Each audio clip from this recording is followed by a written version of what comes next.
I too want to thank Paul because we have a lot of interests in common, especially interest in cultural diversity. We also are interested in watches and timepieces and chronographs that we collect. And the wonderful thing is that neither of us keep clocks or watches that keep the same time, and we're never on time to anything. So it works out. But we're glad to be with you, and I want to congratulate you on the second year of your Cultural Diversity Week. I also want to congratulate the school on the outstanding work that you're doing and all of the concentrations that you're focusing on, and your faculty and staff and leadership. And my friend here, who's just been an absolutely gracious host. And we have discovered so many things that we have in common, interests that we have in common. And he's a scholar himself. You know him perhaps as an administrator, but he's really a scholar. So, we're happy to be here with you. And with your permission, here's what I'd like to suggest. I believe we go until about 4:30, is that right? That sound about right? Yes. Yeah. Okay. So for maybe 15 to 20 minutes, we'll make some observations, and then I really would like to spend most of the time interacting with you and hearing your questions, hearing your comments, etc. And this is interesting timing, isn't it? After the elections last night? Very interesting timing. And of course, personally, I can never think of the 2012 presidential elections ever again without thinking of Kosovo at the same time. Because we were here, and we had this wonderful experience last night, both here and at the Channel 21, I believe it was. And you know, the humorous thing about being at Channel 21 in the morning to do a program, as soon as I'm going in the building with one of our colleagues from the embassy, they have all these different screens. You know how television stations are. All different screens, different images. And one of them is Adele singing "We Could Have Had It All." From her CD, it's 21. And it was Channel 21. So I thought maybe this was the logo of the channel. So I said, this is a very progressive country.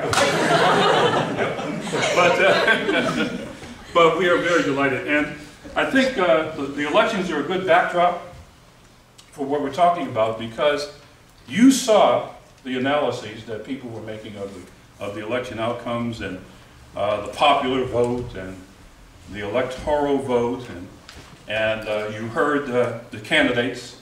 But the focus was primarily on the presidential candidates. I found that interesting because from country to country, that's where the focus tends to be, is whoever the leadership is. But we sort of missed the other dynamics of the election yesterday that are indicative of the changes in cultural diversity that are going on in the United States right now. One is the fact that we elected 5 new women to the United States Senate. And when my colleague told me about the representation of women in the Kosovo parliament, I said, wow, here we go. In addition to that, clearly the Latino vote was very critical. And here we're talking about really 47 million people out of 318 million Americans. The fastest growing population in the United States, both by fertility and immigration. And in many instances, aside from the elections, they are adding a dimension to the rethinking about our culture that we need to have. I can tell you, coming from Baltimore City, that Baltimore City and about 28 other cities in the United States have public schools that are very challenging and very challenged. Many of them have had to close individual schools because the enrollment has declined, as people have moved to the suburbs, and as many Americans have stopped having as many children as they used to. See, in my generation, I'm the oldest of 7. My late father was the oldest of 17. 15 boys, 2 girls. Same parents. So I used to tease my grandfather. I said, I don't know anything about your record in the Senate, but your record in the House. Very good. Very good. But anyway, so the Latino families tend to be nuclear families. They tend to have a fertility rate that is higher than the average American by 2 children. And that is changing our dynamics. So let me be specific about what I mean. If we were around in 1960, I'm looking around the room, just be a couple of us, right? Just be a couple of us. Don't rub it in, you younger people. But if we were all here in 1960, we would have noticed that the state in the United States, of the 50 states that we have that had the largest population, was New York State. And therefore, it elected 34 of the 435 members of the House of Representatives. 34. And here we are, 50 years later, 52 years later, and my house, this has changed in a short period of time. So California is now our largest state, and they elect 55 of the 435 members, as you saw with the electoral vote yesterday. The membership of the House of Representatives plus the 2 senators equals the electoral vote for the state. Followed by Texas, New York, and then Florida. They were not even sort of on the map then. They were on the map, but they were not on the map politically in the same way that they are now. And that's just in 50 years. One of the things that you know from your studies, whether it's informatics, economics, other kinds of technology, you get the sense that change in societies and in economies and in cultures now takes place at 2 or 3 times the rate it used to. And so when people talk about change, whether it's social change, etc., we talk about long, arc of social change. But changes are taking place very rapidly in many areas. I mean, I can just think back, one of the advantages of getting older is not only do your sons tell you that you are so old that you have Moses' iPhone number, they like to tease you like that, so I get them back. I always get them back. I say, come here, come here. See this? I have an app with the 10 Commandments. What do you have? Yeah. Anyway, so one of the things that you notice is when I was in high school and first year of college, I taught myself how to type. And that's what we called it in those days, type. These were word processors and old Smith Corona typewriter. Then I remember the first electric typewriters, IBM. And if you wanted to make a correction, you put a little piece of correction paper in and out it comes. Then the next generation was the IBM Selectric, which had this little X key that would enable you to correct a letter in your sentence. And then the first memory writers, Lexitrons, Xerox 850s and 650s. I remember sort of every stage. And it seemed like every time there was a breakthrough in technology, it happened in half the time it took the previous time. So, and you feel this a little bit yourself. I mean, I can remember getting the first laptop computers. Oh, that was a big thing. And I would go around proudly, this has 250. And then the next one was 450. Oh, yes, absolutely. Getting broker and broker all the time because they're also expensive, especially if you get the latest. Right? And now I carry around, I have 3 different laptops. They all do different things. And they're just like me. They imitate their owners. Do you think your computer imitates you? The laptop is just like me. It's black, it's slow, and it doesn't know the software half the time. But anyway, it seemed about 10 years ago, cell phones started to become more prevalent. And by the way, speaking of diversity, as you know, one of the biggest things about cultural diversity is language. One way to kind of understand some of the dynamics, or misunderstand some of the dynamics of cultural diversity, is to look at the language you use, the words that we use. See, I tell people who ask, well, what's your cell phone number? I said, look, man, as an African-American male, I'm a little sensitive to the word cell. Tukey was in the cell. So, can we say mobile or cellular? That's okay, but cell. When people ask for your cell number, you're incarcerated. So, but it just seemed like 10 years ago all this started to happen and people started getting these little phones, but they were big first. Remember in the movie Wall Street? Yes. There was this guy in Wall Street, Larry has a cell phone that looked like a cereal box, you know, and he had it on his ear. Gordon Gekko, you slime of the earth, you green mailer, and so on. And when they made Wall Street 2, and Gordon Gekko gets out of jail, they give him all the stuff back. And here's this big cell phone. Okay. And now these cell phones are like getting smaller and smaller, and they're containing more and more capability. The smaller they get, the more and more capability they have. And you can do everything on them, as you know. You don't know, this is all new to me. I mean, this is all strange to me. But it's a problem around in a place like Baltimore, see, because where I work, speaking of diversity, there's a reality of diversity we often don't talk about, and should. And that is right outside of our building. We have people on the street, homeless people, have no place to go. And they're there, and we got to know all of them. You know them by name. And they'll ask you for money and so on and so forth. And one of them told me, I said, well, you know, his name is Cleveland. And I said, well, Cleveland, you know, what's going on with you? And he said, man, look, you know, I'm not going to lie to you, Professor. I won't lie. I just need 25 cents to go get my family up in Montreal and bring them down here. I'm not lying, man. That's all I need, 25 cents. Okay.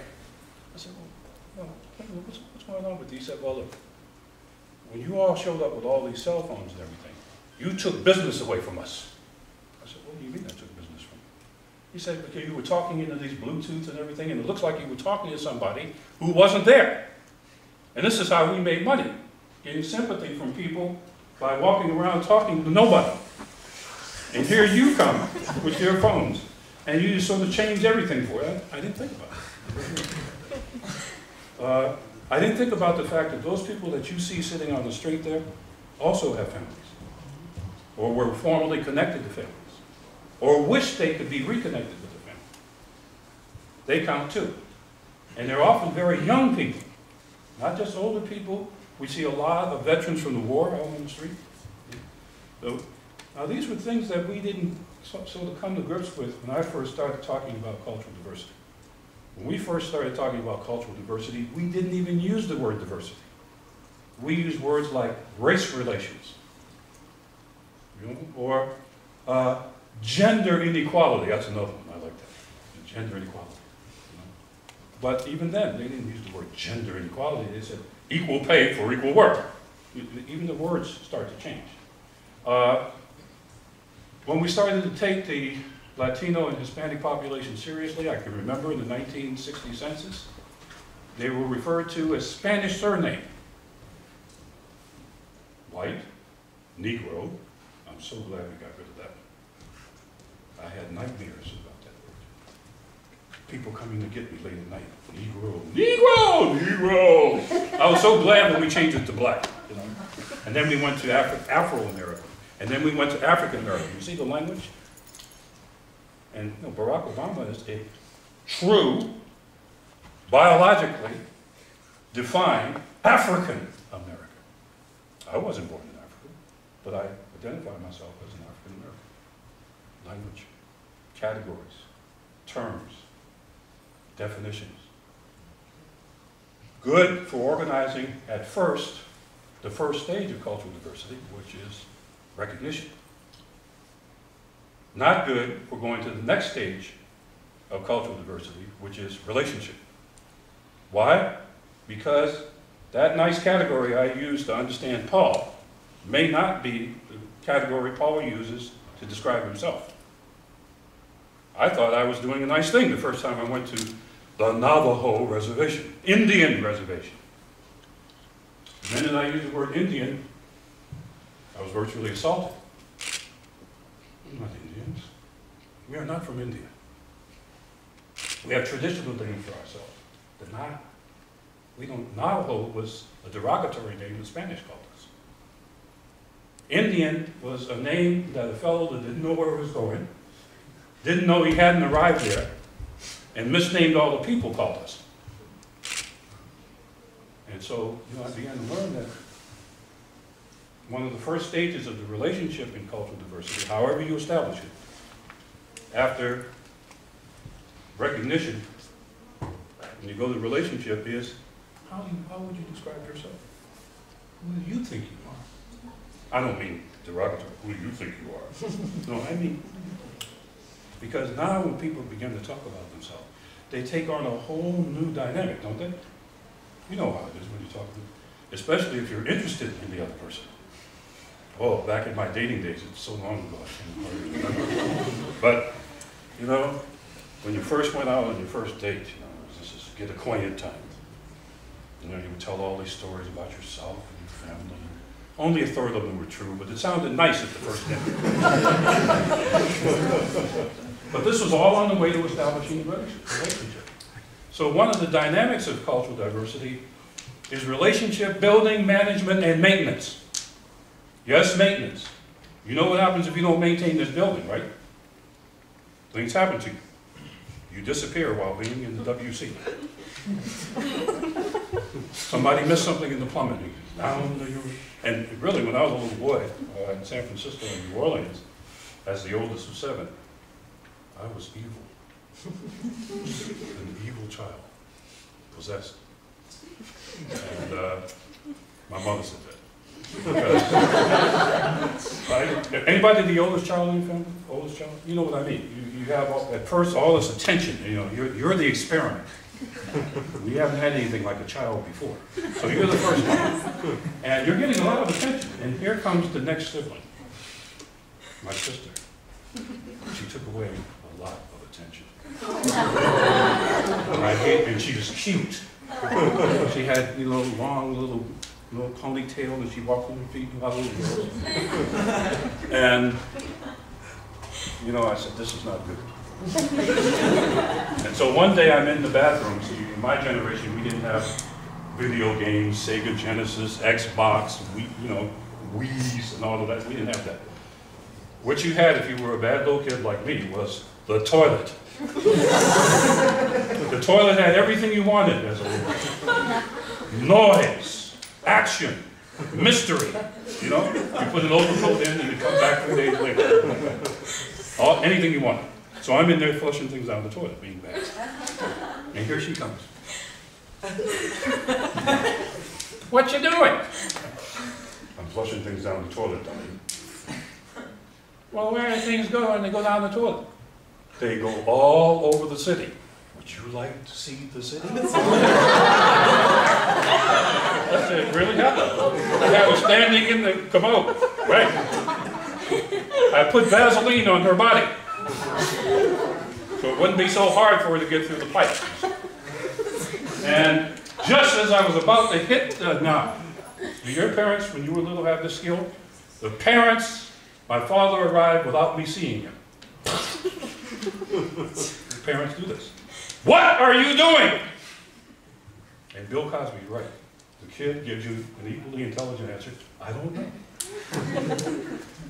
And he was so angry with me in particular, it was homicide time. He tried to get rid of both of us. Kind of hard to go around in the circle, as fast as we were going. But this is what I'm talking about. So, it took me a while to accept my sister. First of all, she was a girl. In my generation, girls were an entirely different species. Second, she was younger, which meant hazing. Those of you who are in your first year know what I'm talking about. Third, she took work. She required effort. And relationships require effort. Don't they? Yeah. They require effort. And some of us don't have the time, we think, or the inclination to exert that effort. And so we forfeit a lot of opportunity that is enriching for us because we don't want to go with what it requires to maintain a relationship. Now, I have 2 sons, fortunately now a brand new daughter-in-law. I have no daughters, biological daughters, at least not that I know about. I'm telling the truth. When you get to be my age, you're always afraid somebody's going to give you a cell phone. Hey, Henderson, phone for you. Hello, who is this? Daddy, can I have $1 million to go to the car? Who is this? You remember the Holiday Inn in Omaha? No, I don't remember anything. You're always concerned. In cultural diversity, not only with how you establish a relationship with somebody who may not be like you, in many respects, But how are you going to keep that going? When some of you are married or about to get married, you know what I'm talking about. At first, it's wonderful. See, when I first married my wife, oh man, it was euphoric. I mean, we had theme songs and everything, you know. You know, as I told Paul, you know, ain't no mountain high enough to keep me. Oh, baby. I would climb 10,000 meters just to get a look at it. Now, these many years later, I'm not saying that you fall out of love. That's not what I'm talking about. But this deal changes. And there's no announcements. You don't get something in the mail that says, effective July 1, you only kiss once a month. You know? It just changes. It changes, and you can't remember when or how it changed. And so someone comes in and says, Henderson, your wife's up on the mountain, said, come get it. Well, she did that today. My first reaction is, what the hell is she doing up there? I go get my son, go up there and bring your mother down and let's check it. Well, you know, this happens. Anyone have children? Children? You know what I'm talking about. You always say, when did they start doing this? When did this start happening? I mean, and you've been with them every day. You didn't see the shift in the relationship. You know, with sons, about 10 or 11 years old. One morning, my oldest son came out with a deep voice. He was a kid the night before. You know, and, hey, what's up, Dad? What? What's the matter? You have a sore throat? You need some gargles, the Listerine? And no, Dad, that's the way I rap. And he likes to talk like he's rapping. You know. Hey, Dad, this is not too funny. I really do need a lot of money. You know? When did this happen? And so with cultural diversity, as you know, things happen in the relationship that you're fully aware of, that are obvious, especially when you have a big conflict, war, death, dislocation, relocation, destruction. But then there are some things, even when you're coming back together, that happen in the relationship you don't see or don't pay as much attention to. I have a friend who's an entomologist, expert on ants. He may be aware of the fact it's the things you can't or don't see that are most significant. There's a whole genre of motion pictures that have come along in the last 50 or 60 years more that always portray the human being's destruction by an alien from outer space.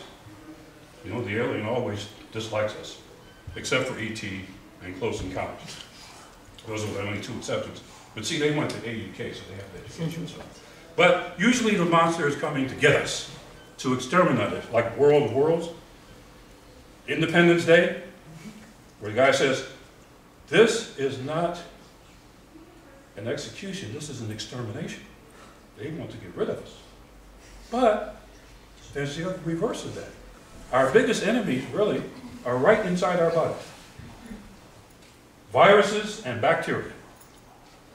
Something you don't see every day. You don't even think you have a relationship with. And they are the biggest threat to human beings right now. Viruses and bacteria.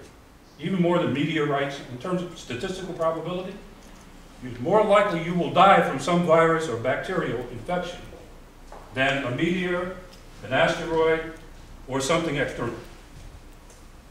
And so, one of the things about cultural diversity, this is the third R, after recognition and relationship, is research.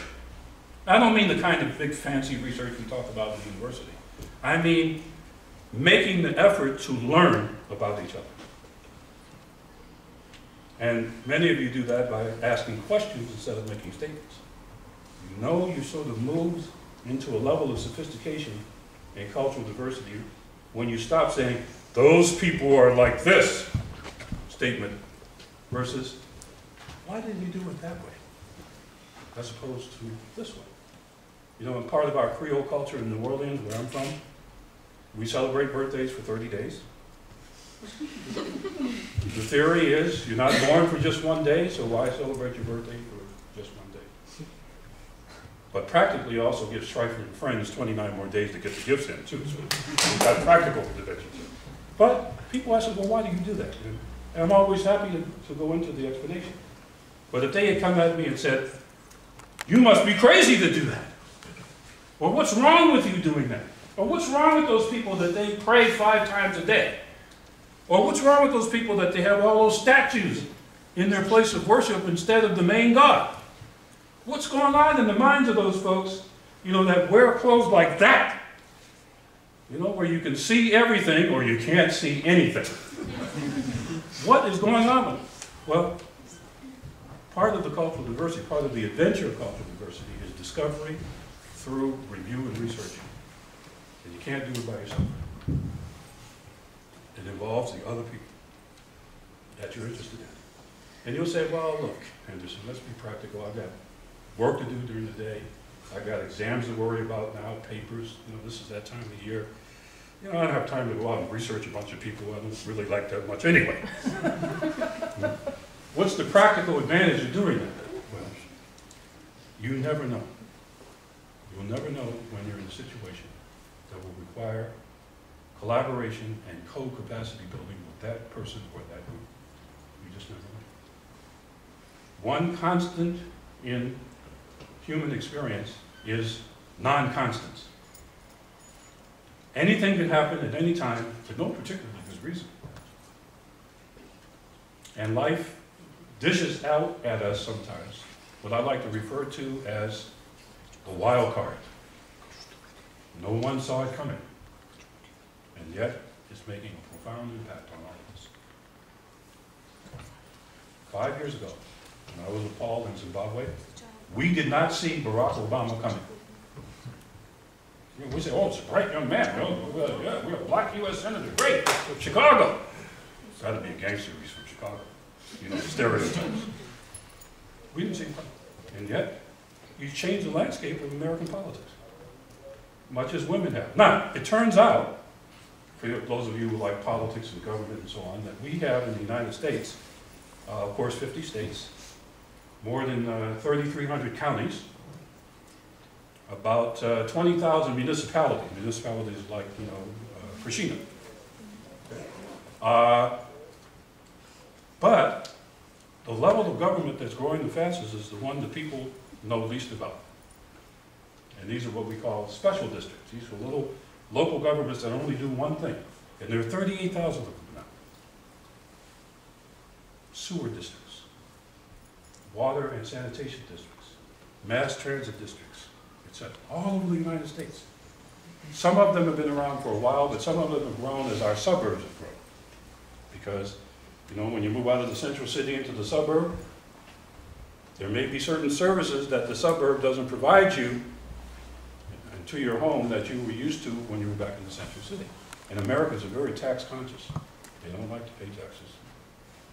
And I can understand it. I mean, as a poor professor who's so poor, I have to get this suit back to the rental agency by, you know, I think it's 10 o'clock ball.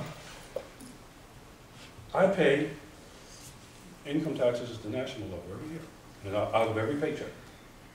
I pay state income taxes. I pay Baltimore City income taxes. I pay property taxes on my home. I actually own 2 homes, so I pay on both of them. I pay sales taxes, 6.5 cents on the dollar.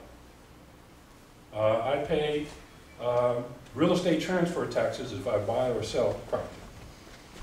I pay something called excise tax. Excise tax is on certain commodities like cigarettes, which is why I don't smoke. Alcoholic beverages, which is why I drink too much. Cosmetics, which is why I don't wear them anymore. And gasoline, big one. I shocked my students about a month ago by taking them across the street to the BP station, and they saw the price per gallon of gas, up over $4, which we in America think is a lot of money. You should hang out in Europe a little bit more, right, or other places in the world.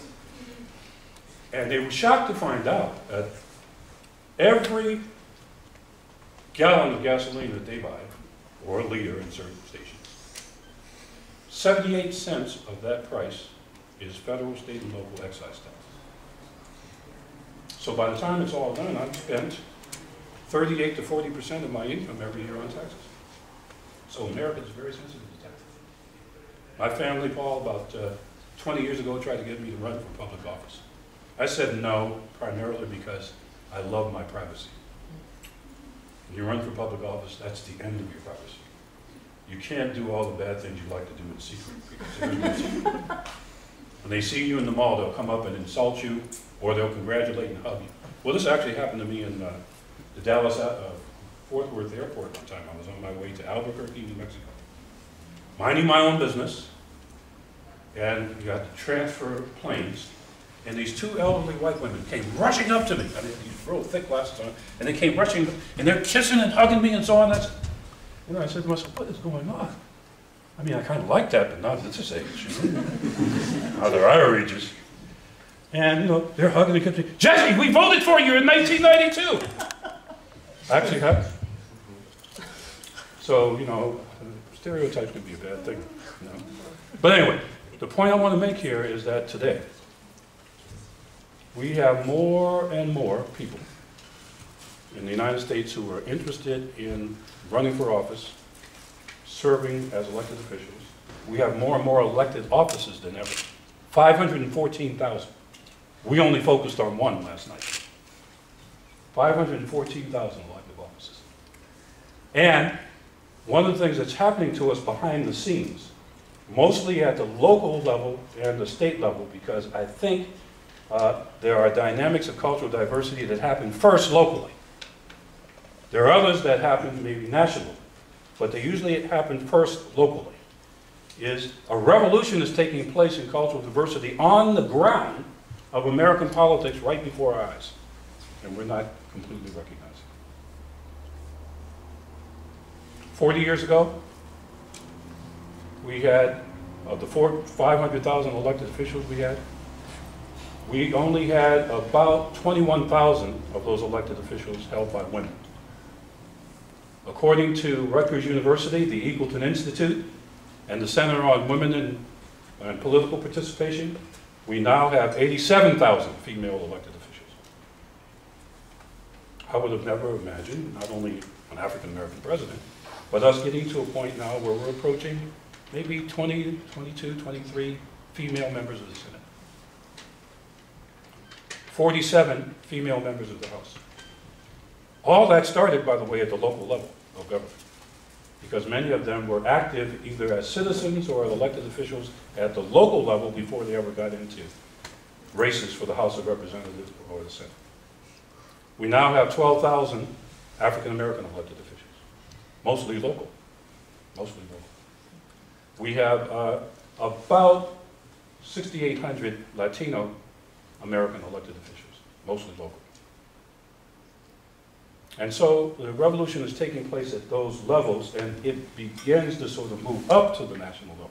We only see it after it sort of emerged. No, it's like looking at a plant that's above, you see the part that's above the ground, but you don't see the root structure.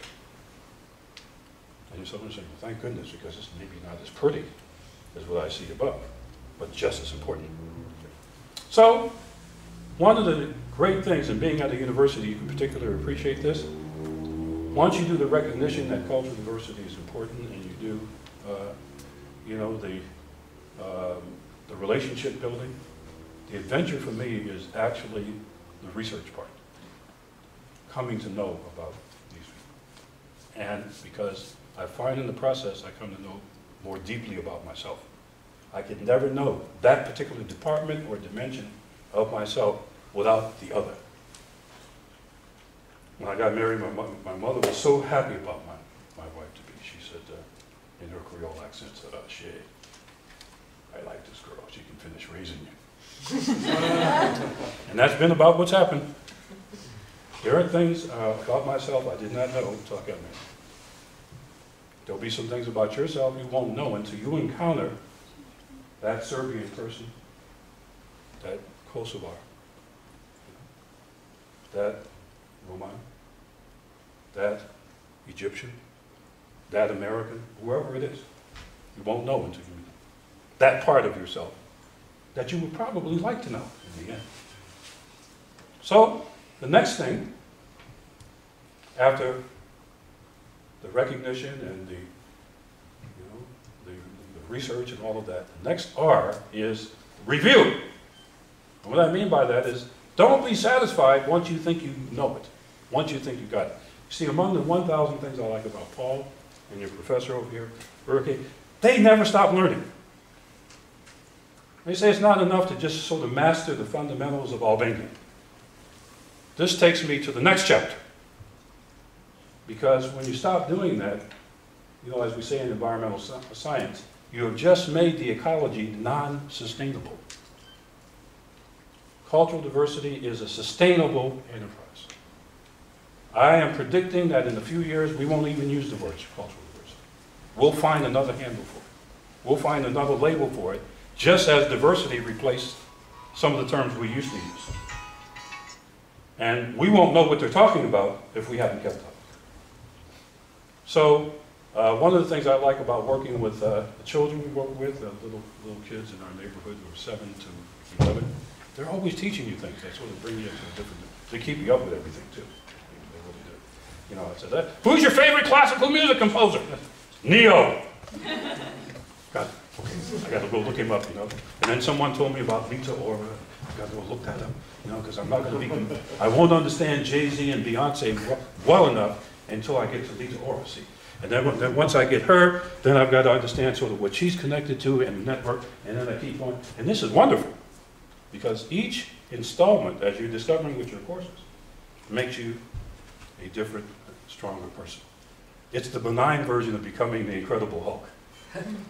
You don't tear shirts, though. You sew shirts. So, the last thing I want to say, just for now, is that we are hoping that if you haven't come to the United States yet, that we will have the privilege of having you in the United States, just as you have been so kind to us here. Because I can tell you from experience, you know, things happen to you when you go to another country that you don't expect. My first venture out was at age 18, the Experiment in International Living run by today's School of International Training. And I had no idea what I was about to get into, none. I went because I had a great teacher who made me sign up. And we would do anything for her. She was a Hungarian, about this tall. She had lost her parents in the Holocaust. And she had this way of talking. You have some teachers and friends like this, you know, where there was something in her voice that says, you better pay attention. You know, and like Darth Vader, don't your eye. The dark side awaits you if you don't listen. But anyway, so I said, okay, since I'm going to be going, I'll be learning about other cultures. That's what I told my friends. Well, I ended up learning more about America than I knew. That's what really happened. And now, when I got back to San Francisco, where I'd grown up, because it was in Italy, I wanted to know all about the Italian Americans in San Francisco. Before, I never paid any attention. You know, we had them in church and so on, so we were in the community, and you know, we had our stereotypes, you know, oh, they're all in organized crime, and and they drink a lot of wine, and they go to church a lot though, but you know, those are the stereotypes. And I came back now with my broken Italian. I wanted to know as much as I possibly could about them. And when you come to the United States, one of the things that you'll be able to do is to teach us about your experience here, while you're learning our multiple experiences there. The two of those combined will create a formula for cultural diversity we never could have thought of before. And that's the beauty of it, when it's all said and done. And so I think in this world of globalization right now, for me, globalization, certainly on one level, we're talking about balance of payments, balance of trade, we're talking about foreign exchange rates, we're talking about whether you are or aren't part of the World Trade Organization, or the European Community, or some other trade pact. You know, we're talking about the solvency of your currency or your economy, whether you're bankrupt or not, all of those kinds of things in globalization. The kinds of goods and services that you produce, your exports and your imports, you know, whether they're in demand or not, whether you're overtaking some other country in every economic indicator you can think of. But to me, that's only one dimension of globalization. That's the result. The drivers are these things that we're talking about. The recognition, the relationship, the research, the review. Because my first trip to the People's Republic of China, Mao Zedong was still living. And it was a very different China from the one I saw last year in Shanghai. Very different. And the humorous part was the airport in Baltimore used to be called Friendship Airport. And when I got to the old People's Republic of China, out of Friendship Airport, I noticed that in Beijing, all the hotels and all these places were called Friendship. I said, well, these Baltimore people really get around, don't they? And now we call it the BWI, Thurgood Marshall Airport. Now, Thurgood Marshall was our first African-American Supreme Court justice. He would have been horrified and angry to know that an airport is named after him. He hated flying. Hated flying. I mean, this is what I'm talking about. So, I think the reality is that you will travel much more than we can ever conceive of. We think we've been around, but you are going to be, it'll be so routine to you. It'll be like driving from, here to Albania. You'll circulate much more than we will. And so the question is, how do I build my intellectual, my cultural, and my personal, and my spiritual muscles as a result of my exposure to other people while helping and facilitating the building of theirs? Because in the end, we can't waste any human talent. Our problems are that great. We can't deal with climate change, gross poverty in the world, gender inequality, terrible nutrition, HIV, AIDS, you name it, without building every bit of capacity in human beings we possibly can. I don't want us to be in candidacy, as I think we are right now, of becoming the first self-extinguishing species in the history of life. Supposedly the smartest. And I can see the insects over there now. Anytime now, but they're on their way out. And by the way, they're doing it by their own hand. We won't have to sting as many of them as we thought, or poison as many of them. They're doing a pretty good job themselves. That's what I tell my African-American friends. Ku Klux Klan that used to terrorize us, they can retire now. We kill more of each other than they could ever conceive of. And so, cultural diversity is the reverse of suicide. Strange way to think about it, isn't it? It's the reverse of suicide. Because without a culturally enriching set and network of experiences, you slowly starve to death. It's personal anorexia. And you find yourself saying, life is really not worth it. I don't see any purpose for my life. I don't really know where I'm going. I stay bored half the time. It's like the story I told Paul one time. We were debating whether man was created first or woman was created first by the divinities. We always debate things like that. And I got an email from a friend of mine entitled Eve. And it's about Eve in the Garden of Eden before the fall. Everything was perfect. There was no death. There was no pain. All the food you wanted. No tiredness or sickness or anything. Just wonderful. But apparently Eve was bored. And she kept praying to the Lord to relieve the boredom. And the Lord finally heard and said to her, or as they always say in the sacred text, unto her, I hear your prayer. I will make you a new creature. However, there are certain things about this creature you have to understand from the outset. First of all, this creature likes to kick, throw, or hit balls down in the holes and in baskets for reasons we don't understand. This creature likes to kill things. Now, you don't know what that is yet. It means end the life of something before its natural term. This creature will satisfy some of your sexual needs, but not all. You don't know what that is yet, but you'll find out. I will make the creature on one condition, and one condition only. What's that, Lord? We have to convince this creature that he was created first. That will be our secret between us women, okay? And then I got to thinking about that. We started laughing at first, but then I said, well, who wrote the documents? But as silly as that sounds, it's that kind of exchange across differences that enriches all the parties involved. All the parties involved. And the last, I got to get this in because this comes back to the class we had, you know, with Professor Mackey over there when we were talking about critical thinking. In cultural diversity, there's something I like to refer to in learning called the Academy of Mistake. And the Academy of Mistake is what you learn from doing it the wrong way or having it done to you the wrong way. Because we all think that if we're going to do something new or better and so on, it should go smoothly. And once we do it, everyone should congratulate us, embrace us, and so on. No such luck. One of the things that happens as a result of a commitment to cultural diversity is we're going to make some mistakes. We're going to make some errors. We're going to use offensive terms, really sometimes without intending.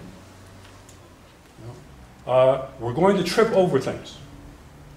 And so the question is, do I have the kinds of terms and conditions with the people and the networks I'm part of that allows for us to have a curriculum of mistake? Because we're going to make them. And a lot of our experience in the United States that has brought us to this moment in cultural diversity right now has come through making significant, towering, and ongoing mistakes. Errors. Some we were fully conscious of. And if we did not learn from those experiences, as well as all the nice things, I don't think we would be where we are today. And we have a long way to go, of course. But we've come a long way as well. When I think, for example, of all the humanity that was excluded from the protection of the Constitution when it was first ratified in 1789, and who we protect today under the Constitution, it's amazing.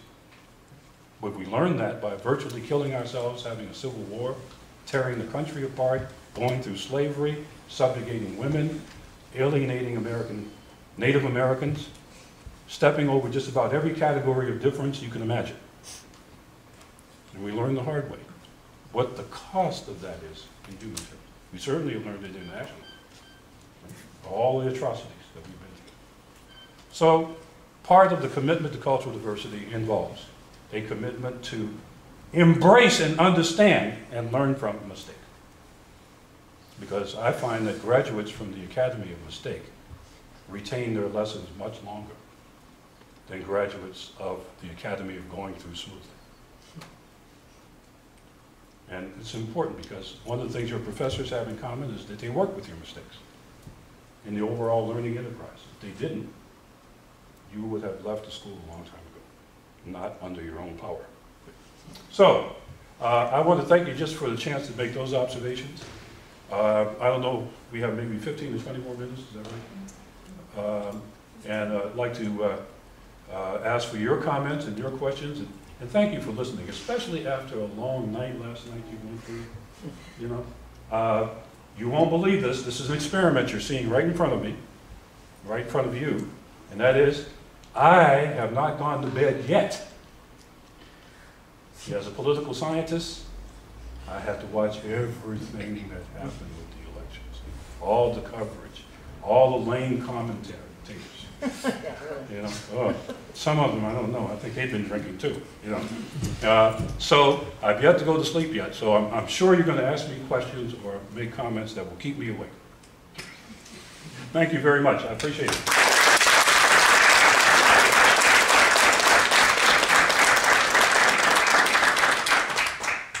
See who the leader is. First question. Of course you have leaders. I don't. Yes, tell me who you are. Jim Sopa. From? From Ferizan, here, Kosovo. You mentioned before the Ku Klux Klan, right? Yes. Can you briefly tell us what's it about? Because I heard about that, but I'm not sure. Yeah, me neither.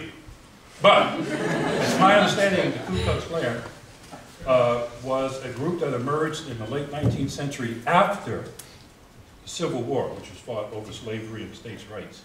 And it was a group of white men, basically, who were not happy about the citizenship and other rights that were being given to the former slaves. And they were not happy that they were elected to office, these former slaves, that they held citizenship. And so one of the ways they tried to keep control was to use a campaign of violence to terrorize these people. They would burn their homes, they would hang them, they would shoot them, etc. And the Klan is still around. They're still around. They wear these white sheets, so they cover their faces. And I found that very interesting because, if you really believe in what you believe, why do you have to cover yourself? It's like if you're a kamikaze pilot, why do you wear a helmet? Yeah, This doesn't make any sense. Yeah. Yes. Does it operate secretly, right? There are branches of them that are secret, but there are some who actually run towns, or have in the past. They've actually controlled the political structure of certain towns. So at nighttime they might be in their sheets, but at the daytime they were the sheriff, or the mayor, or the city council member, or the head of the Chamber of Commerce, or a business person. That's the kind of dynamic. So this is a group that became famous also in the 20th century during the Civil Rights Movement because the way they would discourage people coming who were black people who were in the South and people who worked with them, even if they came from the northern part of the United States, was that they would lynch them, they would shoot them, they would terrorize them. So this is the kind of challenge that often you face in a country that's going through change in categories and change in the status of certain members that make up the society. Appreciate that question. Thank you. Can I just say something about it quickly? Sure. Anyway, about an hour and 10 minutes outside of Washington, D.C. is a town called Thurmont, and that's called the home of the Ku Klux Klan up in that area. Yes. And that is the closest town to Camp David, the president's retreat. yes. And they've always been so proud that they're the town of the president's retreat. But after Obama came in office, I thought, wow, That's pretty ironic. And the other irony is, just a few miles from Thurmont is the town of Emmitsburg, where the Federal Emergency Management Institute is. They deal with disasters. And so, so if you have these three things almost sort of next. Now, the other thing is the Ku Klux Klan was founded in Tennessee, in the town of Pulaski, Tennessee, in the 1870s. So they've been around for a while. Sorry? I was named after a Polish man, Pulaski. Yeah, So weird. why do they blame it on people that had nothing? Anyway. Yeah, really.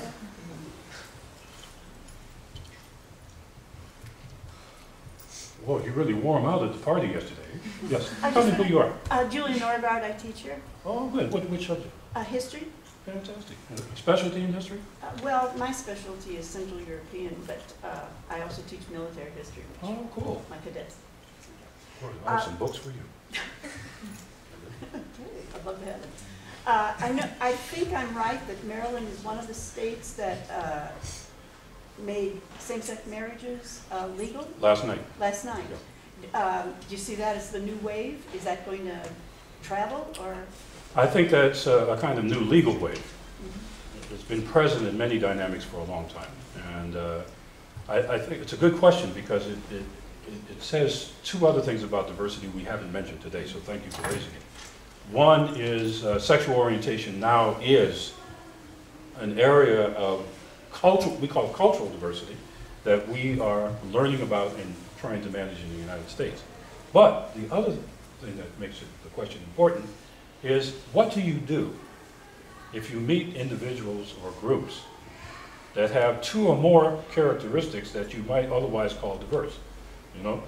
Same-sex marriage, one's African American, one's Latino American, so you have these categories, plus they're married now. And I have some dear friends in California who are married, two ladies, and they've adopted these beautiful children, and they've raised them. And these young ladies are just spectacular. I mean, spectacular.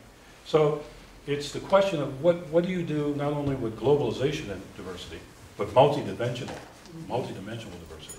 See, now, and we can relate to this. Because what do you do if you're now black male and old? You know, I have to confront this. I mean, I've been a youth most of my life. Now I'm getting up there. And I'm finding strange things happening to me, like young people trying to help me on and off the bus. Yep. Or going to the movie theater and someone is real young. Please You don't. want the senior citizen discount? No, I'm not. Overcharge me. Or two little grandchildren. Grandpa, shut up. And there's a sort of shifting how I'm defining myself. Guys, don't worry if you start losing your hair.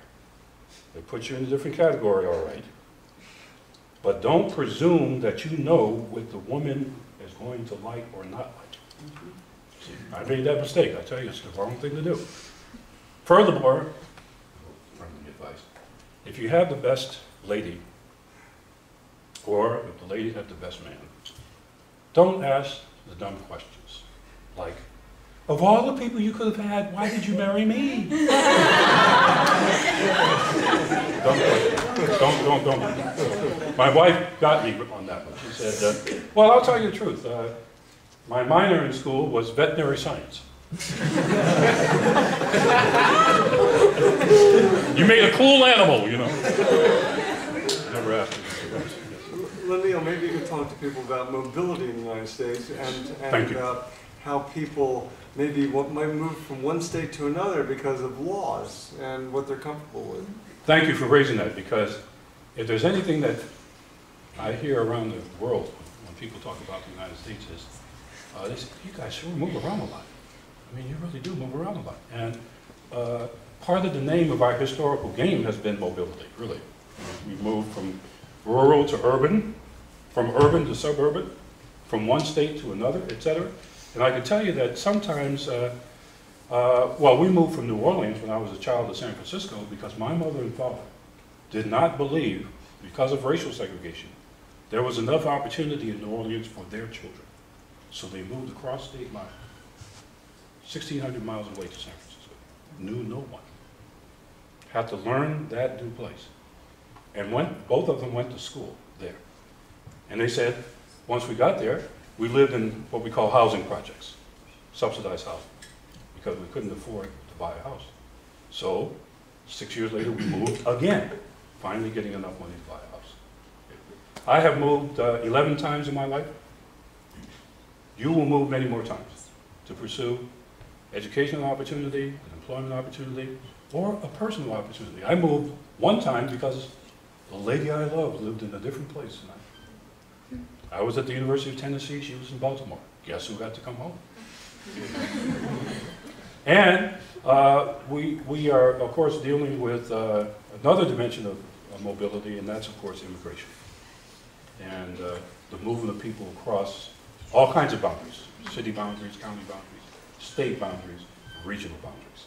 And so one of the things that we're discovering is that to a very great extent, when you move from one place to another, the people who are veteran residents of the place you just moved to see you as different. Alien. Alien even, yes. They even treat you like that. You know? Outsiders. Outsiders, here they come. You know, and it makes it sound like a science fiction film. You know? Here they come. You know? Maybe the bacteria will destroy them the same way they did in War of the Worlds. Then, of course, even in Baltimore, a city like Baltimore, this is a predominantly African-American city. If you're from East Baltimore, that's one thing. If you're from West Baltimore, it's an entirely different thing. It's like, might be symbolic, but it's like that bridge over the Iber River up in Mitrovica, you know, the carbon area there, you know, and you walk across the different bridges and so on. Now, people make their own decisions about what they're going to do, but there are always the symbolic gestures about insiders, outsiders, north, south, west, east. And you in Baltimore, at least this is changing a little bit, but in Baltimore you could get hurt going from east to West Baltimore. People didn't know you in West Baltimore. In Washington, D.C., the nation's capital, it makes a difference if you're in northwest, southwest, southeast, or northeast. When we built the subway system, you remember this? Georgetown, rather affluent part of Washington, D.C., said, we don't want a subway station in our neighborhood because that means all those people from over there in Southeast can get on the subway and come into our neighborhoods, and you know what they're going to do once they get here. Yeah, they're going to rough up the place. And it's like the Sharks and Jets in West Side Story. So I'm glad you raised that, Paul. Now, the other thing, of course, is that the information revolution has shifted some of this a little bit because you can move virtually now, in addition to moving physically. You know, I'm also on the faculty of an online university called the Fielding Graduate University, and it's headquartered in Santa Barbara, not a bad place. But I interact with most of my doctoral students online. And they tell me things about their physical locations online. I can't go to all 14 of those locations because of the constraints on my time. But I'm learning something about them virtually. It's almost like having a Wii experience with all the background graphics and CGI right there at your disposal. You feel like you're in the place. And that's more and more of a reality. I see some of these new iPads with all these different features and so on. So in one part of the studies that we've undertaken, we've looked at migration patterns and immigration patterns in different parts of the world, and especially in my field of energy. And I've looked at who's come to the countries that are petroleum rich, aside from the people who are citizens of that country. So I see in Saudi Arabia, Kuwait, Oman, United Arab Emirates, and so on, tremendous migrations of people from Ethiopia, Sudan, you know, all over sort of that region. When Nigeria was really up there with Nigerian National Petroleum Corporation, folks from all over West Africa migrated into Nigeria looking for employment. When the Germans in the Netherlands had a shortage of labor, they invited Turks, Moroccans, etc., to come to the country, etc., to help them deal with the natural gas issues and the infrastructure issues they were dealing with, and you know, movement. And so now when those people come there, and they decide that that's where they're going to stay, what does the host country do? And it's interesting to look at the variety of responses around the world to that question, where you have certain places where they've rejected the population forcefully. I mean, they've taken them out in transit vehicles, right? Or you'll see Sweden or the Netherlands saying, if you've been a resident alien here for X number of years, and you work and you pay taxes, you may not be a citizen, but you can vote in municipal elections in 5 different municipalities in the Netherlands and 4 in Sweden. Now that's amazing. That's really amazing because it's beginning to redefine, as a result of cultural diversity, what civic means. Because we have been defining civic as primarily about legal citizens. Now we're beginning to understand civic in a much broader context. So I'm glad you raised this thing about mobility because that's one of our realities. By the way, I think I gave one to the professor, but I'm going to leave a couple more here. One of the areas that people like me who are dilettantes dabble in is demography, population. And so I brought a couple of copies of our world population data sheet. And one of the indicators that they have on there, they have data on every single country in the world, is mobility. Urban, rural, migration, out-migration, in-migration, HIV, AIDS, even cell phone use. So I'm going to leave a couple of those with you. But what they tell me, what the data tell me, is that part of the transition that countries go through when they begin to develop and build their capacities is more of them are going to move. There are people worried that once you get your education, you may not stay in Kosovo. You may go somewhere else. And there's some people who are concerned about that because they need not only the skills that you just learned, but your knowledge of the culture and the people, and they need your energy and your creativity. And I remember working in India for a while, and one of their biggest concerns, brain drain. Yeah, brain drain. Brain drain. So this mobility question is critical. Well, Lenneal went to talk to children between the ages of 13 and 16 or so at Don Bosco. And they're from every ethnic group there. But when I went and talked to them, one of the questions that I got asked by many times by the kids was, how can I get a visa to the United States? Now they're 14, 15 years old, and I'm thinking, what are kids 14 and 15 asking me about visas to the United States? But I like to remind them, I said, you know, my grandparents were, they immigrated from Norway because Norway was so poor. It was the poorest country in Western Europe. They went to the United States for a better life because they didn't have anything. But now Norway is one of the wealthiest countries in the United States. And I mean, one of the wealthiest countries in the world. Tremendous reversal. And it's reversed. And so that's what I try to say to the kids. You never know what the fortunes are of any place, anything, and that they need to think about building their country. Absolutely. And you remember when we were in Guerrero, at this all-girls school, they were wonderful. It reminded me a lot of Don Bosco. This was in Zimbabwe. In Zimbabwe. I got about 5 little informal notes from the girls. Would you adopt me? And I told my wife about sending her an email, and she says, look, we have 2 sons. We have 5 surrogate daughters that we've adopted. You have 11 godchildren. No. No more. No mas. But, same thing. They wanted to access to something bigger and more than they think they were getting at that time. So,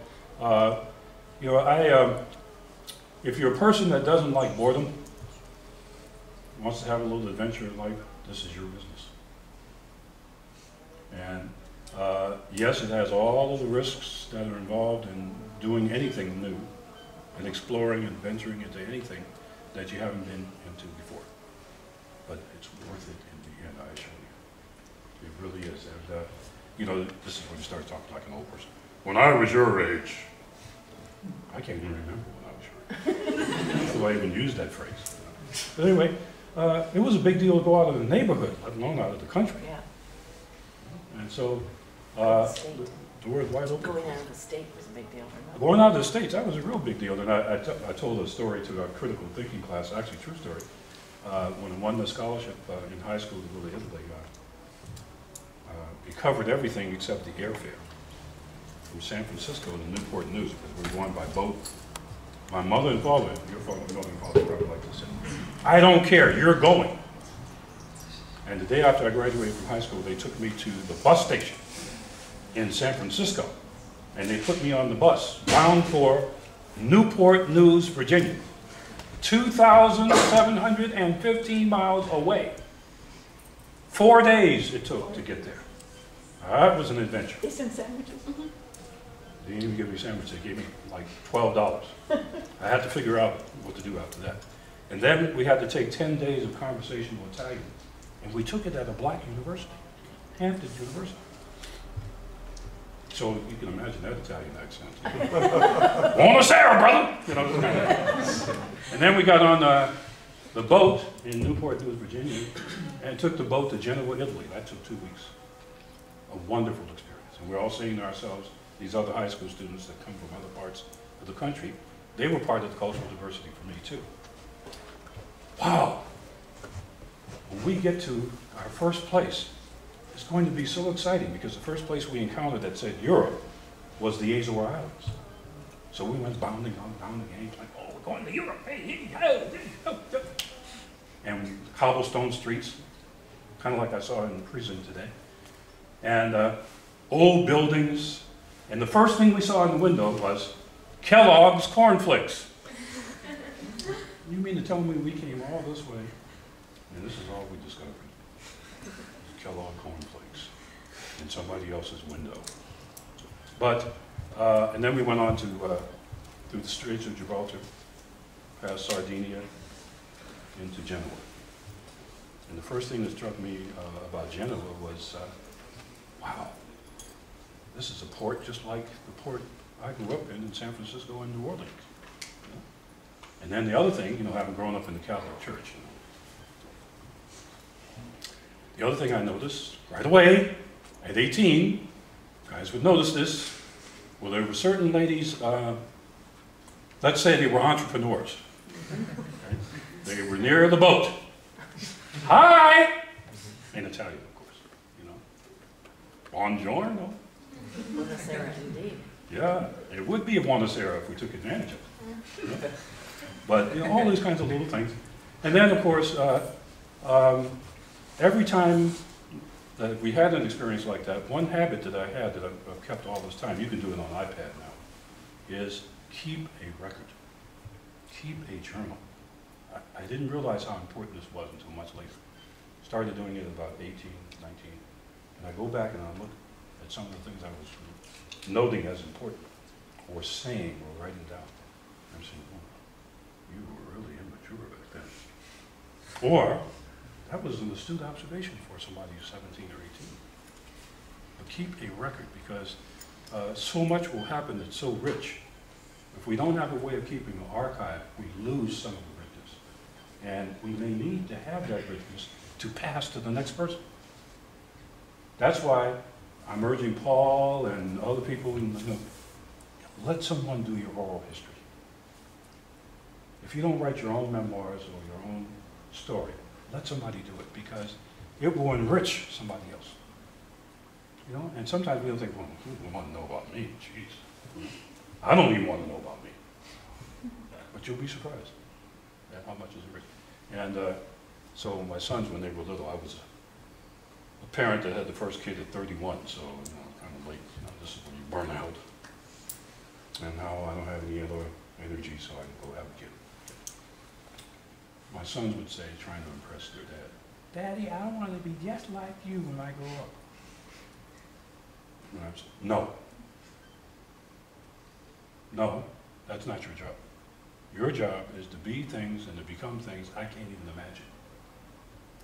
In the same way, I hope I'm becoming things that my folks could not imagine.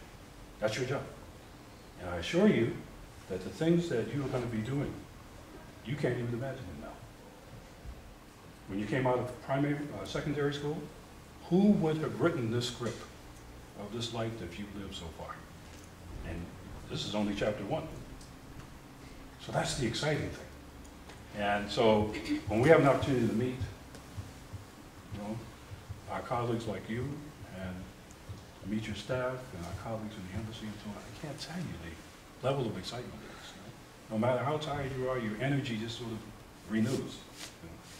And you get in the habit of doing that because you know. It's like buying a new CD. You've heard some of the music. And have you ever bought a CD just for one song? Like, all the rest of them, I want it because of these one. Now, thank goodness for, MP3 players and iPods and everything, because you can just focus on the one song now and play it 18 straight times. Okay? But in the old days, if you had a cassette or a CD and so on, we buy the whole thing just to get that one song. Well, that's what I'm urging you to do in cultural diversity. You see a whole array of beautiful music culturally being played right before your eyes, right in the room where you are. Don't make the mistake of just going after it for one song. Go for the whole CD. Go for the whole thing. Have fun. Thank you.